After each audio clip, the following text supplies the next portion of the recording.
এই মানুষগুলো 7জন মানুষ এখানে আছে, কিভাবে জলে ভেসে যাচ্ছে তোমরা সবাই দেখতেই পাচ্ছ। আর এখন বৃষ্টির সময়, বর্ষাকালের দিন, বিশেষ করে এমপি ইউপি এই দিকগুলো এই ধরনের ঘটনাগুলো ঘটে থাকে। কলকাতার দিকে এ ধরনের ঘটনাটা আমি দেখিনি কোনোদিনও, তবে আমি এমপি ইউপির দিক থেকে বলছি। আমি যেখানে থাকি, আমি এমপির মধ্যেই থাকি, তো এখানে এ ধরনের ঘটনা আমি অনেক দেখেছি। তো বারবার করে আমি আবার করে সাবধান করতে চাই যে এরকম ধরনের কাজ কেউ করো না। ঝর্ণা কিন্তু দেখতে দেখতে মহা একটা রূপ নেয়। তো এই যে ঝর্ণার জল বৃষ্টির সময় যখনই দেখবে কোথা থেকে আসছে, তখন মানে মনে করো শুকনো জায়গায় দাঁড়িয়ে আছো, সেখানে দেখতে পাচ্ছ হঠাৎ করে ঝর্ণার জল অল্প অল্প অল্প অল্প করে আসছে, তো সেখান থেকে সরে যাবে, কারণ এই ঝর্ণার জল কিন্তু বড় আকারে আকৃত হয়ে যায় পরে পরে এমন একটা জল, আর জলের সঙ্গে তো কোনো মানুষ পারে না কিছুতেই। তো আমি চাই এরকম ধরনের ভুল যেন আর কেউ ভাই বোনেরা না করে। এখানে দেখো 7টা মানুষ, এখানে বাচ্চা আছে, বয়স্ক আছে, মেয়েরাও আছে, কিন্তু এই যে এইভাবে ভেসে গেল, খুবই খুবই খারাপ, মানে একটা কি বলবো। তোমরা একটু দেখো কিভাবে কিভাবে জল বাড়ছে। ওরা কিন্তু যথেষ্ট চেষ্টা করছে দাঁড়িয়ে থাকার, কিন্তু এত মানে গতিতে জল আসছে, নিজেকে ওরা সামলাতে পারছে না। কতক্ষণ সামলাবে, আর জল তো বেড়েই চলেছে, জলের কাছে মানুষ কি করতে পারে। তো দেখো কিভাবে, মানে কত কষ্ট, মানে ওরা নিজেরাও বুঝতে পারছে হয়তো যে মৃত্যু আমাদের সামনে রয়েছে, কিন্তু কিছু করার নেই। দেখো এই সাইডটা দেখো জলমগ্ন, মানে এত জলের স্রোত এমনভাবে যাচ্ছে, এমন একটু দেখো কিভাবে জলের স্রোত যাচ্ছে। এই জল ওরা কিভাবে সামলাবে বলো তো একটু। আমাদের এখানেও গত বছর একজন মাছ ধরতে গেছিল নদীতে, তো উনি বুঝতে পারেনি যে এরকমভাবে জল আসবে। উনি ওনার মতো মাছ ধরছে, সেখানে অল্প জল ছিল, কিন্তু হঠাৎ করে এমনভাবে বান এসেছে যে লোকটাকে আর দেখাই গেল না, ভাসিয়ে নিয়ে চলে গেল। পরে তার লাশটাকেই পাওয়া গেছে, সে মাছ ধরতে গেছিল। তো এরকম ধরনের ভুল আর কেউ করো না, বিশেষ করে বর্ষাকালে। আর দেখো সাইড দিয়ে কিন্তু অনেক লোক ওই যে চেষ্টা করছে, দেখো ওই গাছের শিকড়ের সাথে শিকড় বেঁধে বেঁধে ওদেরকে মানে নিয়ে আসার, কুলের দিকে নিয়ে আসার চেষ্টা করছে, কিন্তু পাচ্ছে না। আর জলও প্রচুর পরিমাণে বেড়ে গেছে, আর কেই বা যাবে জলের মধ্যে ওদেরকে বাঁচাতে, কিন্তু তবুও মানুষগুলো কিন্তু চেষ্টা করছে ওদেরকে বাঁচানোর জন্য। কিন্তু দেখি কত দূর এরা পারে, কতক্ষণ ওরাই বা দাঁড়িয়ে থাকতে পারে।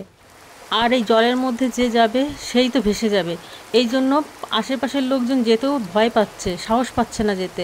কিভাবে গিয়ে ওদেরকে কীভাবে বাঁচাবে মানুষগুলোকে, মানুষগুলো কিভাবে যে ওখানে আটকে গেছে, মানে কাউকে বলে বোঝানোর মতন না। তারাও বুঝতে পারছে আমরা হয়তো আর বাঁচবো না বেশিক্ষণ, কারণ যে যে পরিমাণে জল বাড়ছে, যে পরিমাণে বাড়ছে, মানে দেখতেই পাচ্ছ তোমরা কি পরিমাণে জলগুলো বাড়ছে। আর কি বলবো, দেখো 4 সাইড দিয়ে এরা অনেক লোক এখানে দাঁড়িয়ে রয়েছে, হাই হুতাশা করছে এদেরকে কি করে বাঁচানো যায়। একটা ছোট্ট বাচ্চা শিশু, সেও কোলে রয়েছে, মায়ের কোলে রয়েছে, কিন্তু এদেরকে বাঁচানো কিভাবে মুশকিল। দেখো একটু তোমরা কেউ এরকমভাবে ভুল করো না। দেখো ওরাও কিন্তু খুব চেষ্টা করছে ওখানে দাঁড়িয়ে থাকার, কিন্তু কিছুতেই পারছে না, ওরা কিন্তু পা নড়ে যাচ্ছে ওদের। এবারে দেখো একটু ভালো করে তোমরা দেখো জল কীভাবে মানে বেড়েছে কিভাবে, ওরা কিন্তু নিজেকে আর সামলাতে পারছে না।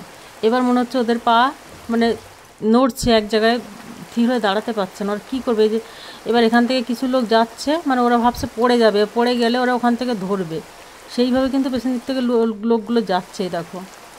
কিন্তু কী করবে এই লোকগুলো, বা কী করবে ওরা কেউ বুঝতে পারছে না। ওরাই বা কী করবে ওরাও বুঝতে পারছে না, এরাই বা কী করবে এরা বুঝতে পারছে না। দেখো কীভাবে জল বেড়েছে, তোমরা কেউ এরকম ভুল করো না। 7টা জীবন এভাবে ভেসে যাচ্ছে।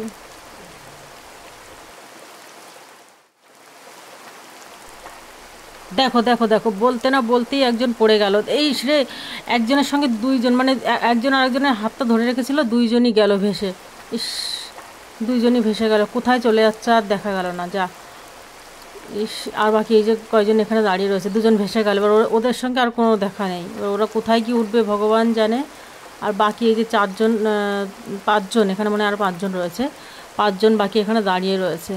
এসে ওই 2জনের কী অবস্থা হবে কিচ্ছু ঠিক নেই, কোনো কোনো ঠিক নেই যে কী অবস্থা হবে। কী অবস্থা, মানুষজন যারা দেখছে তারাও পাগল হয়ে যাচ্ছে, এবার কি হবে, এবার কি হবে, জল তো বেড়েই যাচ্ছে, এবার কি হবে। দেখছো এরাও কিন্তু দাঁড়াতে পারছে না, দেখো দেখো আর কিন্তু পাচ্ছে না, আর সামলাতে পারছে না নিজেকে।